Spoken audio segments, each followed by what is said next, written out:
अस्सलाम वालेकुम स्टूडेंट्स। आज का जो हमारा टॉपिक है वो है मल्टीपल्स। ठीक है, सबसे पहले मल्टीपल्स किसे कहा जाता है? Multiples are the numbers. Multiples वो नंबर्स होते हैं you get when you multiply a number by 1 2 3 and so on. जब वो हमें तब मिलते हैं जब हम किसी भी नंबर को मल्टीप्लाई करें 1 से 2 से या 3 से या किसी भी नंबर से। ठीक है, तो उसका जो आंसर हमें मिलता है वो उन दोनों नंबर्स का मल्टीपल होता है। अब जैसे देखें यहाँ पर एग्जाम्पल हमारे पास है मल्टीपल्स ऑफ 4 और 4 के जो मल्टीपल्स होंगे वो क्या हो सकते हैं? 4 हो सकता है 8 12 16 20 या 24 28, आगे भी हो सकते हैं मल्टीपल्स। ठीक है, अब ये कैसे मल्टीपल्स हो रहे हैं देखें। फॉर एग्जांपल यहाँ पर नंबर है 12। अब 12 के मैं अगर पूछूँ 12 जो है वो मल्टीपल है किन दो नंबर्स का? तो यहाँ पर हम बता सकते हैं ना कि 4 और 3 को जब हम मल्टीप्लाई करेंगे इन दो नंबर्स का जो हमारे पास आंसर आएगा वो होगा 12, जो कि मल्टीपल है इन दो नंबर्स का। ठीक है, अब यहाँ बताइए कि फॉर एग्जांपल 20 है।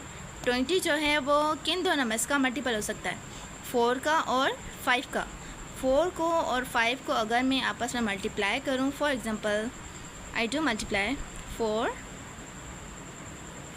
इंटू 5। ठीक है, तो मुझे जो आंसर मिलेगा वो क्या मिलेगा? 20। अब ये जो 20 मेरे पास आया है ये मल्टीपल है इन दो नंबर्स का। इन दो नंबर्स को मैंने आपस में मल्टीप्लाई किया तो मुझे 20 आंसर मिल गया। अब ये 20 जो है वो मल्टीपल हो गया इन दो नंबर्स का।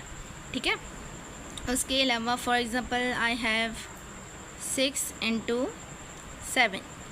ठीक है, अब मेरे पास फॉर एग्जांपल है 6 इंटू 7, इसका आंसर आएगा 42, राइट।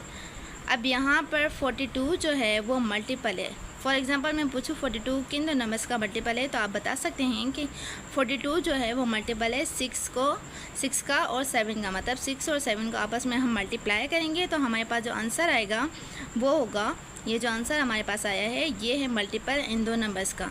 मल्टीपल सिंपल यही बात होती है और कोई भी बात नहीं होती। कुछ बच्चे जो हैं ज़्यादातर कंफ्यूज होते हैं कि टीचर मल्टीपल क्या होता है, ये हमें समझ नहीं आ रहा, मल्टीप्लाई करें या पता नहीं क्या करें। तो मल्टीपल का मतलब यही होता है कि दो नंबर्स को आप आपस में मल्टीप्लाई करो, फिर जो आंसर आता है वो होता है मल्टीपल उन दो नंबर्स का।